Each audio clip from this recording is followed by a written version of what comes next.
Guys, welcome back to our channel.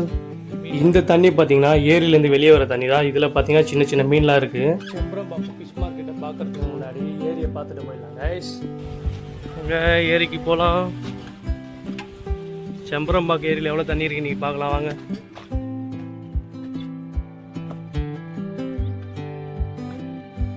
இந்த சம்மரில் தண்ணி எவ்வளோ இருக்குன்னு பார்த்துட்டு சொல்கிறோம்.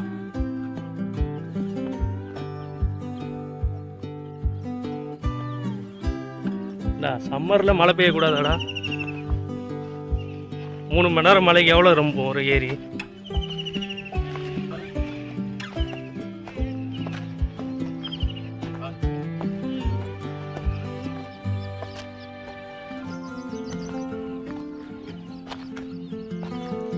பரவாயில்லையடா, இவ்வளோ தண்ணி இருக்கும் நாங்களே எதிர்பார்க்கல. கிட்டத்தட்ட பார்த்தீங்கன்னா ஃபுல் லெவலுக்கு இருக்குது. ஸோ இது பார்த்தீங்கன்னா சம்மரில் இவ்வளோ தண்ணி இருக்குது பார்த்தீங்கன்னா பெரிய விஷயந்தான். ஸோ சென்னை மக்களுக்கு குடிநீர் தட்டுப்பாடு இருக்காதுன்னு நினைக்கிறேன் இந்த வருஷம். ஒருவேளை நம்ம ஃபேன்ஸாக இருப்பாங்களோ.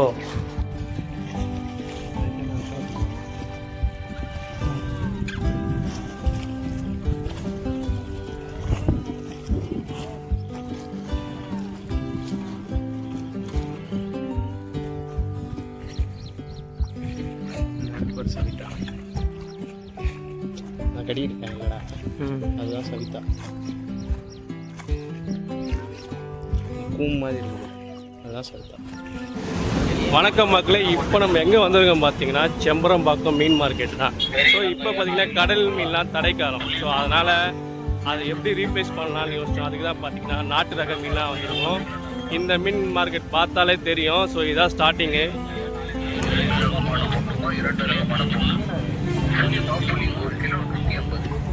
ஜிலேபியா இந்த மீன்லாம் பார்த்தீங்கன்னா இது பக்கத்துலேயே ஒரு குட்டை இருக்குது, அதில் விட்டு வச்சுருக்காங்க. வேணுன்றப்ப பார்த்தீங்கன்னா பிடிச்சி சேல் பண்ணுறாங்க.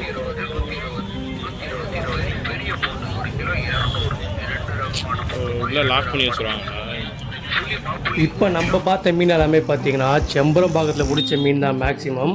இந்த மீன் பார்த்தீங்கன்னா மார்க்கெட் பக்கத்துலேயே ஒரு குட்டை மாதிரி இருக்கும், அதில் பார்த்தீங்கன்னா வச்சுருக்காங்க. ஏன்னு கேட்டிங்கன்னா லைவாகவே வச்சுருக்காங்க மீனை. ஏன்னா லைவாக இருக்க மீன் வாங்குறது பார்த்தீங்கன்னா மக்களோட ஆர்வம் அதிகமாக இருக்குன்ற மாதிரி சொல்கிறாங்க. என்ன மீன் எல்லாம்? கட்லா எவ்வளோ வருது கிலோ? 200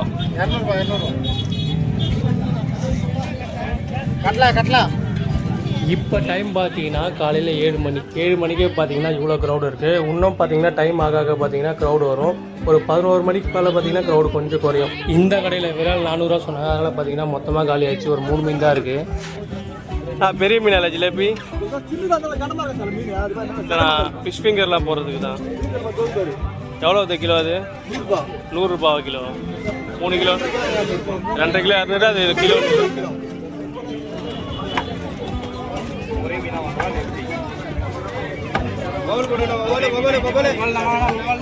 இதுக்கு முன்னாடி ஒரு கடையில் பார்த்தோம். விரால்லாம் பார்த்தீங்கன்னா கிலோ 400 தான் போட்டுருக்காங்க. அவங்ககிட்ட மீனே இல்லை, காலியெல்லாம். இவங்க எவ்வளோ போகிறாங்கன்னு கேட்கலாங்க. எவ்வளோ போகிறீங்க விரால்லாம்?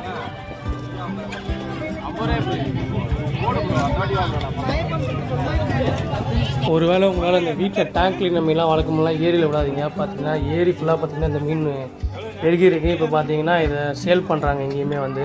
இந்த டேங்க் கிளீனர் மீன் இங்கே சேல் பண்ணுறது பிரச்சனையே கிடையாது. ஏன்னா இந்த டேங்க் கிளீனர் மீனை வளர பார்த்தீங்கன்னா நம்ம ஏரி குளத்தில் இருக்க நாட்டு ரக மீன் எதையுமே இது வளர விடாது.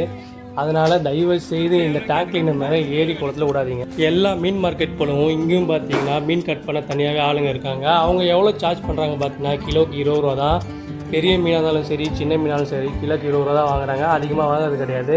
நம்ம கடல் மீன் விற்கிற மார்க்கெட் பார்த்தீங்கன்னா எவ்வளோ மீனுக்கு சார்ஜ் பண்ணுவாங்கன்னா பெரிய மீன்னா 20 ரூபா வாங்கிப்பாங்க கிலோக்கு. இதே பொடி மீன்னா கிலோக்கு 30 ரூபா வாங்க. ஆனால் இந்த மார்க்கெட்டில் அப்படி கிடையாது. எந்த மீனாக இருந்தாலுமே பார்த்தீங்கன்னா கிலோக்கு 20 ரூபா மட்டும் தான் வாங்குறாங்க. இன்றைக்கி இந்த மார்க்கெட்டில் நண்டு இல்லை நத்தை எதுவுமே கிடைக்கல. ஏன்னா இப்போ சீசன் கிடையாது. இதே சீசன் டைமில் வந்தீங்கன்னா பார்த்தீங்கன்னா உங்களுக்கு நண்டு, நத்தை, அப்புறம் இந்த நன்னீர் இறால் சொல்லுவாங்களே, அது கூடமே இங்கே கிடைக்கும். அதையுமே நீங்கள் இங்கேயே க்ளீன் பண்ணி கூட எடுத்துகிட்டு போகலாம் கைஸ். இப்போ நம்ம தமிழ்நாட்டில் பார்த்தீங்கன்னா மீன் பிடி தடைக்காலம். அதனால் பார்த்தீங்கன்னா கடல் மீன் எல்லாமே பார்த்தீங்கன்னா ரேட் அதிகமாக இருக்கும். அதனால் இந்த டைமில் அதுக்கு மாற்றாக பார்த்தீங்கன்னா இந்த மாதிரி நன்னீர் மீன்கள் வாங்கி சாப்பிட்லாம். அதாவது நாட்டு ரக மீன்லாம் நீங்கள் ட்ரை பண்ணலாம். அதுக்கான கரெக்டான டைம் தான். ஸோ சாப்பிட்டு பாருங்கள், பிடிச்சா நீங்கள் திரும்ப ட்ரை பண்ணிக்கலாம். அது உங்கள் விருப்பம் கைஸ். அதே மாதிரி வாரம் இந்த ப்ராய்லர் சிக்கன் சாப்பிட்டு ரொம்ப சலிச்சு போனவங்களுக்கு இது ஒரு மாற்றாகவே இருக்கும். ஏன்னா இந்த சம்மருக்கு நீங்கள் சிக்கன் அவாய்ட் பண்ணுறது என்ன கேட்டால் ரொம்பவே பெஸ்ட்டு. ஸோ அவாய்ட் பண்ணிட்டு இந்த மாதிரி ஆப்ஷனெலாம் எந்த மீட்டா இல்லை மீனாக ஏதாவது கிடைக்குதா பார்த்து ட்ரை பண்ணிங்கன்னா சம்மருக்கு நல்லாயிருக்கும் கைஸ்.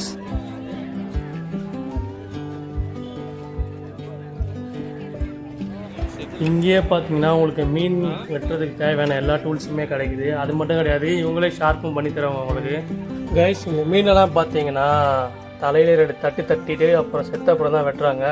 வெட்டினாலே செத்துரும் அப்படின்னு சொல்லிட்டு நினைக்கலாம். ஆனால் பார்த்தீங்கன்னா உயிரோட சொல்ல வெட்ட முடியாது. ஏன்னா வெட்டுறப்ப பார்த்தீங்கன்னா ஒரு வேளை துள்ளி அதை பிடிக்க போய் மிஸ் ஆச்சுன்னா அவங்க கையில் போடும். அதனால தான் பார்த்தீங்கன்னா தலையில் 2 தட்டு தட்டிட்டு சாவடிச்சுட்டு அப்புறம் வெட்டுவாங்க. அதை என்ன மீன்? கறி மீன் தான். கறி மீன். ஆமா, உள்ள இருக்காது. ஜிலேபி இல்லையா? வருதுனா ஜிலேபி. இல்ல இது ஜிலேபி இல்லையா? கைஸ் இது கறி மீனா இல்லை கலர் மீனான்றதுக்கு கன்ஃபியூஷன் ஆகுது. ஏன்னா அவ்வளோ கலர்ஃபுல்லாக தான் இருந்துச்சு இந்த மீன். ஸோ இதோட உடம்புல இருக்க பேட்டர்ன்ஸ்லாம் பார்த்தீங்கன்னா உங்களுக்கு தெரியும். ஸோ நம்ம ஃப்ளவரானுக்கு இருக்க பேட்டர்ன்ஸ் தான். ஸோ ஃப்ளவரானுக்கே டஃப்பு தரம் போல். இப்போலாம் பார்த்தீங்கன்னா இந்த மாதிரி ரிவர்ஸ் சைடு இருக்க ஃபிஷ்ஷெல்லாம் பிடிச்சி தான் பிளான்டட் டேங்க்ன்ற ஒரு அக்வேரியமில் போடுறாங்க. ஸோ இன்னும் கொஞ்ச நாளில் பார்த்தீங்கன்னா இந்த கறி மீன்லாம் கூட பார்த்தீங்கன்னா கலர் ஃபிஷ் டேங்கில் வர வாய்ப்பு ஏகப்பட்டு இருக்குது. ஏன்னா இப்போலாம் பார்த்தீங்கன்னா பழைய விஷயத்தை தான் புது விஷயம்னு சொல்லி ட்ரெண்டாக்குறாங்க. அதனால் நாமளும் இந்த கறி மீனை பார்த்தீங்கன்னா அதை பற்றி கொஞ்சம் டீட்டெயிலாக ஸ்டடி பண்ணிவிட்டு அது என்ன மாதிரி ஃபுட்டு எடுக்கும், ஸோ இது பிளான்டட் டேங்க் சூட் ஆகுமா இல்லையான்னு பார்த்துட்டு ஸோ நம்ம முடிஞ்சால் அது ஒரு பிளான்டட் டேங்கில் வளர்த்து பார்க்கலாம். ஏன்னா இந்த மீன்லாம் வளர்க்குறதுனால என்ன ஒரு அட்வான்டேஜ் பார்த்தீங்கன்னா இதெல்லாம் நம்ம நாட்டு மீன். அதனால் பார்த்தீங்கன்னா நம்ம கண்டிஷனுக்கு ஏற்ற மீன். ஸோ இது பார்த்தீங்கன்னா ஒரு ஹீட்ரு போடணுன்னு அவசியம் கிடையாது. பெருசாக ஒரு மெயின்டெனன்ஸ் இருக்காது. ஸோ அதனால் கொஞ்சம் ஈஸியாகவே வளர்க்கலாம். பார்க்கவும் பார்த்தீங்கன்னா கலர்ஃபுல்லாக தான் இருக்குது. கண்டிப்பாக அதில் ட்ரை பண்ணி பார்க்கலாம் கைஸ். அதே மாதிரி இந்த மெக்சிகன் மீனான ஜிலேபி பார்த்தீங்கன்னா வானகரத்தில் ஆரஞ்சு கலரில் பார்த்தேன். ஆனால் அங்கே லைவாக கிடைக்காது, அதான் ஒரு பிரச்சனை. ஆனால் இங்கே பார்த்தீங்கன்னா நம்மளுக்கு இந்த கறி மீன் லைவாகவே கிடைக்குது. இன்னும் கொஞ்சம் ஏர்லியாக போனால் ரொம்ப லைவாகவே இருக்கும். ஸோ நம்ம கிட்ட ஒரு ஆட்டோமேட்டட் ஒரு ஏர் பம்ப் இருந்துச்சுன்னா அதை கொண்டு போகணும்னு வச்சிங்களேன், இந்த மீனை லைவாகவே கொண்டு வந்து வளர்க்கலாம். நம்ம நெக்ஸ்ட் வாட்டி ட்ரை பண்ணி பார்ப்போம் கைஸ்.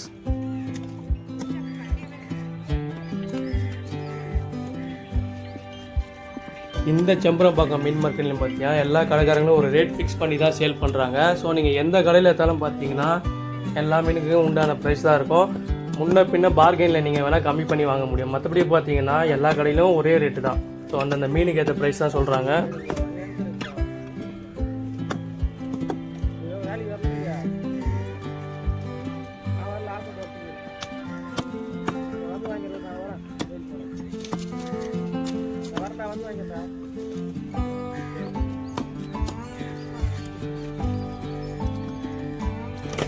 எவ்வளோக்கா ஜிலேபிலாம்? 2.5 கிலோ 200. பெருசாக போட்டு தருவீங்களா? இருங்க ஒரு நிமிஷம் கேட்டுக்கிறேன். இது உழுவை இருக்குது, குறவை இருக்குது. உழுவை அது எவ்வளோ வருது கிலோ? குறவை இல்லை உழுவை எவ்வளோ? 300 ரூபாண்ணா. எல்லாமே குறவே 300. இது எல்லாமே 300 ரூபா தானே. என்ன மீன் கேட்குறது? அது நாட்டு தேலி 300 ரூபா கிலோ. ये सेल हो गया? वो सेल हो गया क्या? கைஸ் நீங்கள் ஃபிஷ் மார்க்கெட்டை விட்டு வெளியே வந்தீங்கன்னா ஏகப்பட்ட கடை இருக்கும். அதில் ஒரு முக்கியமான கடை தான் இது. ஸோ இந்த கடையில் என்ன கிடைக்குன்னு பார்த்தீங்கன்னா உங்களுக்கு தமிழ்நாட்டோட நேச்சுரலாக ஒரு ஆர்கானிக்கான டெசர்ட் கிடைக்கும். ஸோ இந்த டெசர்ட் நீங்கள் எந்த ஹோட்டலில் தேடி பார்த்தாலும் கிடைக்காது. ஸோ அந்தளவுக்கு ஃப்ரெஷ்ஷான ஒரு டெசர்ட் தான். ஸோ கண்டிப்பாக இதை நீங்கள் வாங்கி ட்ரை பண்ணலாம். இந்த நுங்கு பார்த்தீங்கன்னா ஒவ்வொரு ஏரியாவில் ஒவ்வொரு ப்ரைஸ். அதாவது நாங்கள் இங்கே வாங்கினது பார்த்தீங்கன்னா 10 பீஸ் 100 ரூபாய்க்கு வாங்கியிருந்தோம். ஸோ உங்கள் ஏரியாவில் என்ன ப்ரைஸ் கிடைக்குதுன்னு சொல்லிட்டு கமெண்ட்டு சொல்லுங்கள் கைஸ். அதுக்கப்புறம் அதை முடிச்சுட்டு பார்த்தீங்கன்னா ஒரு எனர்ஜி ட்ரிங்க்கு தான். ஸோ இதுவுமே பார்த்தீங்கன்னா நேச்சுரலாக கிடைக்கக்கூட ஆர்கானிக்கான ஒரு எனர்ஜி ட்ரிங்க் தான். வீட்டுக்கு 2 வாங்கி வச்சு நம்ம நண்பர் தான் வாங்கினார். வீட்டுக்கு 2 பார்த்தீங்கன்னா காலையிலே ஒரு டெசர்ட்டு அப்புறம் ஒரு எனர்ஜி ட்ரிங்க்கு அப்படின்னு சொல்லிட்டு ஸ்டார்ட் பண்ணி வச்சு டேவை. ஸோ இந்த இளநியுமே பார்த்தீங்கன்னா ஒவ்வொரு ஏரியாவில் ஒவ்வொரு ப்ரைஸ் இருக்கும். ஸோ வீடியோவில் நாங்கள் 50-60 சொல்லிட்டு எல்லா கடையிலும் நீங்கள் அப்படி கேட்க வேண்டாம். ஏன்னா பார்த்தீங்கன்னா அவங்களுக்கு கிடைக்கிற அவைலபிலிட்டி வச்சு பார்த்தீங்கன்னா அந்த மாதிரி சேல் பண்ணுவாங்க. ஒருவேளை உங்களுக்கு பசி எடுத்தால் பக்கத்துலேயே பிரிஞ்சி கடையுமே இருக்குது, வேணால் நீங்கள் சாப்பிட்டுக்கலாம். பட் நாங்கள் பிரிஞ்சி ட்ரை பண்ணல. பக்கத்தில் ஒரு பாட்டி கூழ் விற்றாங்க. ஒரு 25 ரூபா தான் ஒரு சொம்பு. ஸோ அவங்கக்கிட்ட தான் கூழ் வாங்கி குடித்தோம். பார்த்தீங்கன்னா ஒரு சொம்பு வாங்கினா பார்த்தீங்கன்னா அவங்க இன்னும் கூட கொஞ்சம் ஊற்றி குடிங்க அப்படின்ற மாதிரி தான் சொன்னாங்க, எக்ஸ்ட்ரா ஃப்ரீயாகவே. ஸோ இவங்ககிட்ட பார்த்தீங்கன்னா ஏகப்பட்ட சைடிஷ் வச்சுருக்காங்க. கண்டிப்பாக போனீங்கன்னா இவங்ககிட்ட கூழ் வாங்கி ட்ரை பண்ணலாங்க. செம்பரம்பாக்கம் ஃபிஷ் மார்க்கெட்டில். எவ்வளோ ஆகுது இந்த கீரை? ரூபா. வாரம் வாரம் போடுவீங்களா கடை? வாரம் வாரம் கிடைக்குமா வல்லாரக்கீரை? எங்க பிரிட்ஜு கிட்டியா? அந்த பைபாஸ் பிரிட்ஜு. நாங்கள் பள்ளிக்காரங்க. மக்களே, நம்ம செம்பரம்பாக்கம் மீன் மார்க்கெட்டில் மீனை தவிர வேறு என்னெல்லாம் கிடைக்குதுன்றதையும் நம்ம இப்போ பார்த்தோம். அதை தவிர பார்த்தீங்கன்னா இந்த வல்லாரக்கீரை ரெகுலராக வேணும்னா இங்கே உங்களுக்கு வாங்கிக்கலாம். எங்கன்னு பார்த்தீங்கன்னா மாதா இன்ஜினியரிங் காலேஜ் அந்த பிரிட்ஜு கீழே பார்த்தீங்கன்னா டெய்லி விற்கிறதாகவும், சண்டே ஆனால் பார்த்தீங்கன்னா ஃபிஷ் மார்க்கெட் வெளியே விற்கிறதாகவும் சொல்கிறாரு. சண்டே வந்தால் நீங்கள் இங்கே வாங்குற மாதிரி இருக்கும். ஸோ இது தவிர இன்னொரு சூப்பர் மேட்ரு இருக்குது. இங்கே செம்பரம்பாக்கத்தில் பார்த்தீங்கன்னா வாத்துக்கறி ரொம்ப ஃபேமஸ்ஸு. ஏன்னா ஏகப்பட்ட வாத்துக்கடை பார்த்தோம் நாங்கள், ஒரு 4-5 அந்த மாதிரி பார்த்தோம். ஒவ்வொரு கடையிலும் பார்த்தீங்கன்னா வாத்தோட ப்ரைஸ் எல்லாமே பார்த்தீங்கன்னா 350 ரூபா சொன்னாங்க. இந்த கம்ப்ளீட் பேக்கேஜ் எதுக்குன்னா 350 ரூபா கொடுத்தீங்கன்னா அதை அவங்களே பார்த்தீங்கன்னா க்ளீன் பண்ணி அப்புறம் பார்த்தீங்கன்னா ஹீட் பண்ணி கட் பண்ணி கொடுத்துருவாங்க. அதுக்கு தான் 350 ரூபா. ஸோ நீங்கள் வாரம் சிக்கன் சாப்பிட்றதுக்கு பார்த்தீங்கன்னா அதுக்கு மாற்றாக இந்த வாத்துக்கறி ட்ரை பண்ணலாம். நாங்கள் இந்த வாரம் வாத்துக்கறி தான் வாங்கி ட்ரை பண்ணோம். நல்லா இருந்துச்சு. நீங்களும் ட்ரை பண்ணி பாருங்கள் கைஸ். ஸோ கைஸ், நம்ம வீடியோவோட எண்டுக்கு வந்தாச்சு. இந்த செம்பரம்பாக்கம் ஃபிஷ் மார்க்கெட் vlog உங்களுக்கு பிடிச்சிருக்கும் நம்புகிறோம். ஒருவேளை பிடிக்கலன்னா இதை எப்படிலாம் இம்ப்ரூவ் பண்ணலாம்னு சொல்லிட்டு சொல்லுங்கள் கமெண்ட்டில். ஸோ பிடிச்சவங்க கண்டிப்பாக லைக் பண்ணிக்கோங்க. இந்த மாதிரி இன்ஃபர்மேஷனுக்கு நம்ம சேனலை சப்ஸ்கிரைப் பண்ணி வச்சுக்கோங்க. மறக்காமல் பெல் பட்டனை ப்ரெஸ் பண்ணி வச்சுக்கோங்க. ஸோ உங்கள் ஃப்ரெண்ட்ஸ் அண்ட் ஃபேமிலிக்கு ஷேர் பண்ணுங்கள் கைஸ். அண்ட் தேங்க்ஸ் ஃபார் வாட்சிங் LLR வியூஸ்.